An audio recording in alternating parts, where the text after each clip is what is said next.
Hey everyone, it's your girl Tammy, and if you've been blessed by Insights with PT so far, let me hear you say, hey! For the month of July, we're taking a break to reset, recharge, and refresh ourselves. But we're definitely not leaving you hanging. Every week, same time, we'll be dropping powerful recaps, and this week is all about marriage, y'all. You may remember PT speaking about the insights of marriage and how one should always check the trunk, listen to that, the trunk of someone else to better understand the baggage or the burdens of the past they may have, and to better understand one another's culture. I wanted to know first that God created marriage. God created marriage. And marriage can be likened to leadership. But the way I look at it is that if we do our marriages and relationship the way God expects us to do it, there is no way that we will not succeed in our marriages and in our relationships. In the next few moments, I want you to stay tuned because I will be sharing some scriptures with us, and I will be sharing what we can do to make our marriages, successful. Number one is that marriage can both be cultural and spiritual. Marriage can both be cultural and spiritual. What do I mean by that? The spiritual aspect of marriage is that God created marriage. He looked at Adam, and the Bible said that it's not good for man to be alone, and I'll create a helpmate for Adam. And that's how God created Eve for Adam. And both of them, got married, as it were. There are some basic things there before Adam got married, as it were, to Eve.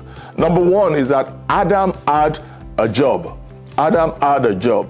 God said to Adam, keep and tend this garden. It's important for every male to understand if you are going to get married, that you need something in hand as it regards what you do or the profession you are in or the kind of business you are doing, because it helps this thing called marriage. Number two, Adam had a relationship with God. He had a relationship with God because the Bible tells us, later when they had eaten the forbidden fruit, that God walked in the cool of the garden just to ask Adam how they were doing. Because marriage is ordained by God and it's spiritual, like I said, we must ensure that we carry ourselves along with God in this institution that is called marriage. And then number three is that we must understand when the disciples came to Jesus and they were asking him, did Moses not say that we should give certificate of divorce, to our wives? And Jesus told them that in the beginning it was not so. He said, but because of the hardness of your heart, the spiritual line I'm trying to bring out there is that as long as our hearts are hardened, it's going to be difficult for minor issues, as it were, to be resolved because everybody wants to have, their way. So what's the cultural aspect, of marriage? Listen to me, folks. There is a way you and I will grow up. If you grow up in a home where the man is always abusing the woman, it might come out to you as if that's the way, disagreements are handled. And then you get older and you get married and you realize that to handle disagreements, you can't handle it with discussions. You need to abuse your spouse. It's the culture that you have carried over into your marriage. It's the same thing. Every organization has a culture, and that's why we have to be careful the kind of culture that we are bringing into our relationship. When we talk about culture, most people think, it's geographical. Geography, as it were, is just part of it. It's not the whole of it.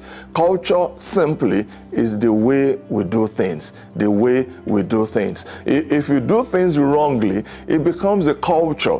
And for you, that's all you've always known. And you carry it into your marriage only to realize that this thing is foreign. So I always say to people, before you get married, learn each other's culture.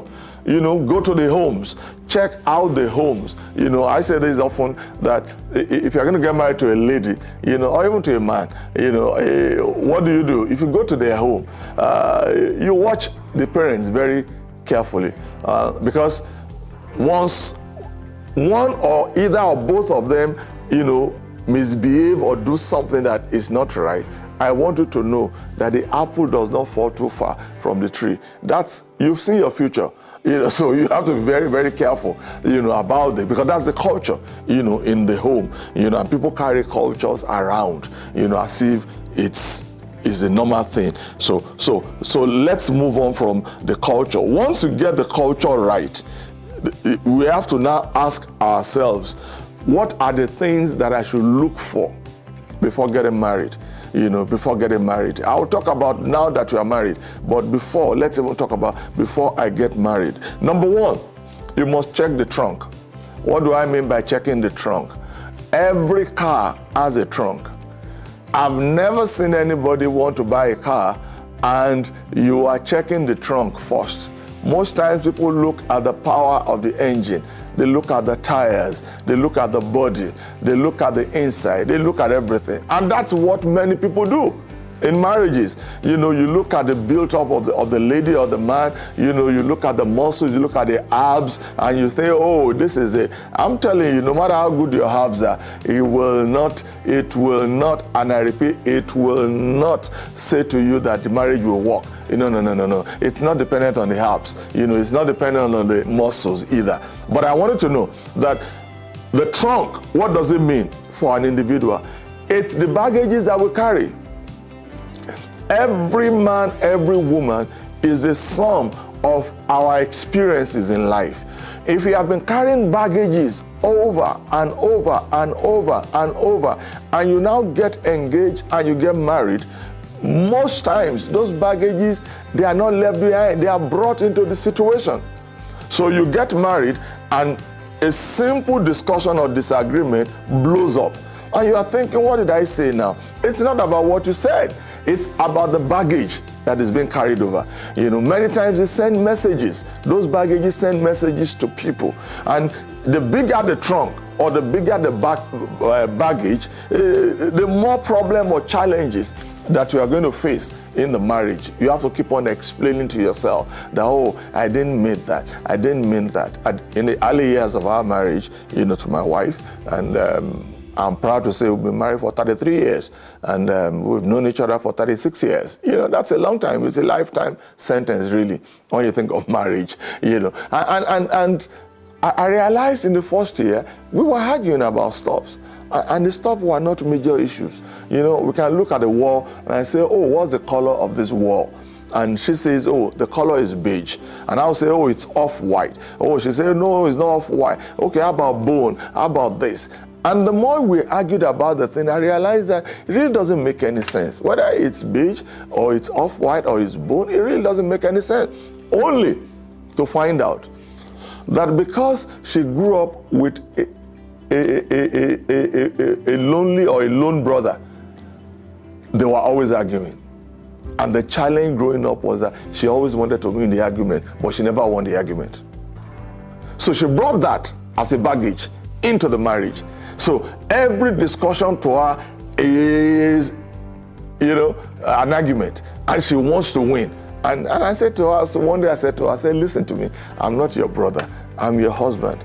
The bottom line is this: whether you win an argument or not, don't lose the marriage because you want to win an argument. So please, can you just forget about your brother concerning this issue? I'm not your brother. I think one way or the other, that thing just resonated with her. And that was the end of, do we still argue? Yeah, we still do. But that was the end of the mindset at that time. So I don't know the baggage you have brought into this relationship.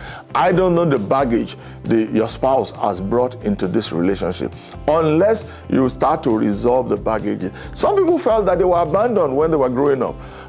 and that abandonment, it has not left their mind. So each time they have a disagreement with you, they are looking at, will you abandon me also? Will you leave me also? If the dad left home very early or the mom left home very early, there's a mindset that tells you that this particular marriage also, either of you will leave very early. So if you don't fight those things, it's going to be difficult, for us to be able to move on. And I'm going to be talking about this more next at our next meeting. So stay tuned, because Insights with PT is sure to have even more advice like this. Don't forget to send any questions or topics that you're eager to ask with Insights with PT at JesusHouseBaltimore.org.